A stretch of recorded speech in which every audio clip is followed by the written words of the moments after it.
As was my custom, I drove the first nail into the left wrist of each offender, inaugurating their torturous departure from this world and instructing my garrison how to proceed with the crucifixion. The two vagrants wrestled pathetically against the soldier's grip that held their filthy arms against the knotted wood, spitting out blasphemies against the gods of Rome and spraying bloody specks of mucus in our faces. But they could do little more than wiggle their palms and claw at my wrist with their broken nails until the iron spike impaled the wrist and the owner's arm was pinned against the wood, twitching like a wounded animal.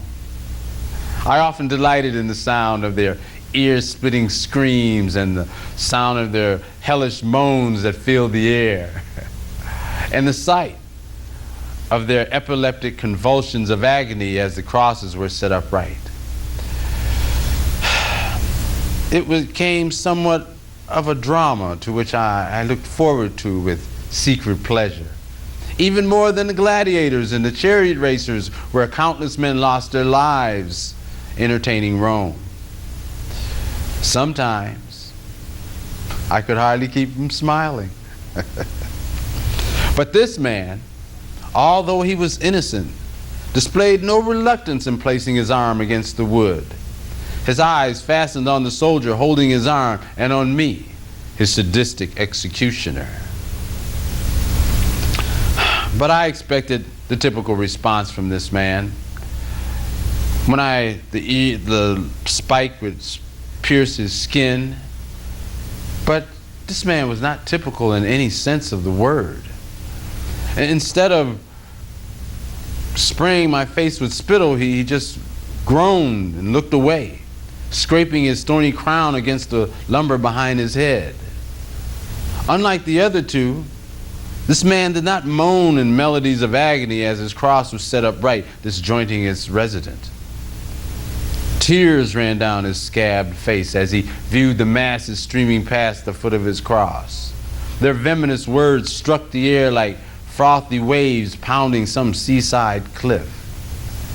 And unlike the other two, whose hoarse voice cursing baptized each passerby with vulgar threats and swollen words of every sort, he spoke kindly to the few that were sitting at the foot of his cross. Had he not been a Jew, I would have been compelled to save him from his death, just for sheer sympathy's sake. At the moment and the instant just before he died, the sky blackened as if it had been split open like a carcass, and all its guilt bled out onto the clouds. The earth convulsed, shaking and tossing my men and I like mere toys. At that moment I knew that this was not a mere man.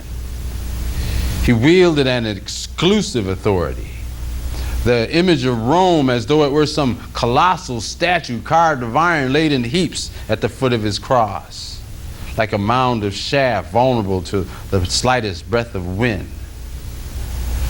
The sight of his emaciated corpse stabbed at my conscience. Had I done wrong? If not, then why such agony of heart? I was bleeding now, and my zeal for Rome poured from the bowels of my heart like the coursers streaming from his side and his brow. He had slain me, not I him. His naked body reduced to shards of stinking flesh, hanging there lifelessly on the cross, seemed more alive than I did, standing with my hand-polished helmet and my Roman embroidery hanging from my shoulders like umbilical cords. I felt ashamed of myself. I turned my head to keep my tears from being seen. Regret welled up in my soul and poured out onto my cheeks in burning tears. I tried desperately to console myself to no avail. I turned once again to look at him, and my knees betrayed me to the ground beneath. My forehead kissed the ground in an unguarded slump. I gritted my teeth, and I formed the words, "Truly, this is the Son of God."